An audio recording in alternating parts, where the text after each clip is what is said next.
I would avoid drawing pages with certain characters until I got them down right in my sketchbook, which really annoyed my current editor, Sarah Miller. She's like, can you please draw in sequence? And I was like, no, I don't have Pete Ross down yet. I need time.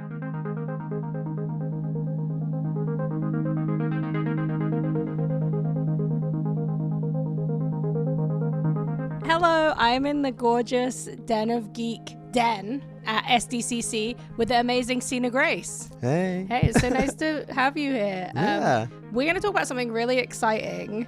Our Clashing Prince? Our No, Clashing comics, Prince. No, comics, sorry, right? We actually planned to be as clashing as possible. Yeah, we're going to talk about something. Why don't you tell us the name? Yeah. The whole reason I'm here is DC Comics is announcing this Superman young adult graphic novel that I'm writing and drawing. Amazing. Called Superman: The Harvests of Youth. And I've been working on this in secret through the entirety of the pandemic. So to finally get to talk about it and also to be able to post on social media, like I'm like, oh, now I have all this content because I've been working on something in secret for 2 years, and I'm just like, grabbing through the photo gallery being like, okay, what can I post, because everything I'm working on is redacted or whatever, it's top secret. So I'm so happy. So yeah, could you, I love the YA line. I just had Cami in here. It's one of my favorite things that's being published at the moment. So could you talk a little bit about getting to take on DC's most famous character in this space where you get to reimagine? Oh yeah, it's Superman. And it's not lost on me, right? I went in I went in to meet with then editor Diegues Lopez, and I was coming at her with this like impassioned 45-minute speech to do a Green Arrow Black Canary book. I was like, yeah, wild at heart, wrong side of the train tracks, yada yada. And she was like, yeah, cool, all right, yeah, send me a pitch sheet if you want, but what do you think about Superman? And what's crazy is I just, like, anyone who's watching this, I'm gonna be saying this all weekend, every opportunity. I just didn't think ever about Superman because I just never thought like I could tell that story. And so for someone to give me the assignment and to take a weekend and think about Clark Kent being a teenager, learning sort of how to become the hero he's meant to be, turns out I was like, oh, I do have a story to tell. And I had like just gone to Cleveland for a work trip, so I had a lot of like Cleveland's like soul energy in me, and it's just this really beautiful, like heartbreaking, lovely story about a teenage Clark Kent who's not learning to use his powers, but learning like how to use his powers. Like there's no training montage, but it's how do I actually take this stuff and apply it in situations where maybe brute force isn't even an option. And I think that that's the Superman that we really kind of all love and believe in, is this person whose heart and mind are just as much a part of the equation of his heroism. Absolutely. On top of just big muscles and laser eyes. Yeah, and you mentioned, you're writing and drawing this, which is so incredible. Congratulations. It's very rare that a cartoonist gets to tell an entire story in the comic book space. So what's that been like, getting to do this from a primary place of writing and drawing by yourself? I'm sure you've gonna have an amazing team. And we got Chris Peter coloring it, and we don't have a letterer yet, but they're gonna be great when we hire them. Absolutely. But the thing that was, nothing's great about a pandemic, but when you're paid to draw, it did help to be trapped at home with nothing to do besides designing each and every cast member and thinking about every nook and cranny of Smallville. And I'm going to be handing out a sketchbook at my 7:30 panel that just shows what went into like figuring out the outfits every character wears and their build and body language. And there's even like comparing head shapes. Like I had the time to think about that, to think about what eyeglasses Clark Kent is going to wear and how do I modernize these characters while still touching on what's true to them, and then just going back to what's true to me, and to just put all that like love into it. And it's I guess it's just this wonderful thing of like, it was the opportunity of a lifetime, and it was also the best time in my lifetime to approach this. I'm never going to have this much time to develop the visual aesthetic core of a concept like I did with this book. And like, good, because, you know, first time doing Superman, maybe only time doing Superman like this. And so I just took it with like the utmost responsibility and care.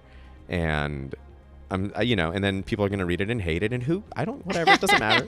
No, they're going to like it. No, you know what? I love the YA line because it gets to exist in its own space, where even if certain people, you know, the best thing about comics is hundreds of them come out every week, so there's something for everyone. Yeah. And the good thing about this line is they always find their audience. Yeah. Because there are kids who don't necessarily have a local comic shop, but who can go to Barnes and Nobles and get these books, or who can get them online. And, you know, there's, in that way, they're really special. But I think you really hit on something, because about kind of creating the true visual landscape of this book. This is a very interesting situation to be in, because these books, of course, we know who Superman is. That was established all those years ago by Siegel and Schuster. Like, that's not going to change. But you actually do not have to go back and reference the comics to create that visual landscape in the same way as if you were doing a mainline title. Yeah. So there is like a lot of freedom with narrative and visuals. Yeah, and I mean, you know, it's almost like the not to talk about the other company, but, you know, like Marissa Tomei as Aunt May. Yeah. Like, at first I was like, what? And then I saw her and I was like, yeah, like Aunt May shouldn't be like 75 and like doddering. Like, she's like a cool aunt. So, you know, even just to look at Ma and Pa Kent and think about them as parents, and also be like, oh, they don't need to look anything like Clark because he's adopted. Yeah. I love that. Yeah, and just to kind of make like, you know, it's like, of course Pa Kent has like a Patagonia like sweater vest thing or whatever, or a puffy vest, and of course like Ma Kent shops at Eileen Fisher, like, but of course she's got like, you know, like her dirty boots because they do farm work, like. So, but just to have that time and think about these people and think about all of them, and it, you know, it really is a book about Smallville. All of the people of Smallville, and I fell in love with each and every one of them, and I would avoid drawing pages with certain characters until I got them down right in my sketchbook, which really annoyed my current editor, Sarah Miller. She's like, can you please draw in sequence? And I was like, no, I don't have Pete Ross down yet. I need time. What shoes would Pete Ross wear? What color would his laces be? Oh yeah, well, I'm like, they're tan shoes. They're gonna be like big boots. They're cool. Anyway. And yeah, so. But I think about what shoes Clark Kent wears. Course. He has the Adidas like turtle toe ones. That's what I call them. And then he also has like a lot of like Converse. And then he has some nice lace-up boots. He's got, you know, they have so many outfit changes, these kids. I love it. That's the good thing about the YA line. Like we were talking to Cami, the most prominent books in those lines are Gabriel Piccolo's incredible art, which is all about the fashion. So I think that there's a nice space to come at it from that character design place too.